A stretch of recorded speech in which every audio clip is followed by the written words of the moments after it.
చరణ్ స్కూల్కి వెళ్ళేటప్పుడు నాకు తెలుసు. ఆ రోజు నేను అనుకున్న చరణ్ రాణించాలి అని. ఈరోజు నేను గర్వంగా ఫీల్ అవుతున్నా. నా కళ్ళ ముందరనే స్కూల్ నుంచి కాలేజ్ నుంచి రియల్ లైఫ్ నుంచి రియల్ స్టార్ లాగా ఫిల్మ్ ఇండస్ట్రీలో రాణించి ఈరోజు RRR ద్వారా ఆస్కార్ అవార్డుని సాధించి దేశానికి ఒక గౌరవాన్ని తెచ్చిపెట్టింది.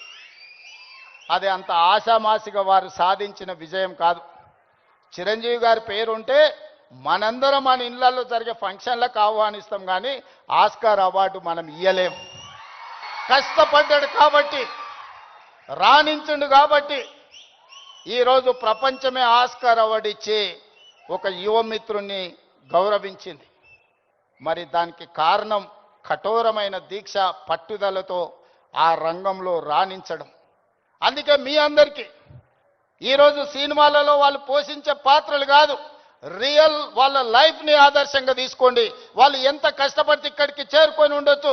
విజయ్, నేను అప్పుడప్పుడు చెప్తా ఉంటా మీకు అందరికీ, నల్లమల అడవులో నుంచి నేను ఇంత దూరం వచ్చా. ఒక ZPTC, MLC, MLA, MP, Congress president, ముఖ్యమంత్రి 16 సంవత్సరాలల్లా ఒక్కొక్క అడుగేసుకుంటూ 2016లో నేను మొదలుపెట్టిన ప్రయాణం 2023 తెలంగాణ రాష్ట్రానికి ముఖ్యమంత్రిగా ఈరోజు బాధ్యత చేపట్టిన.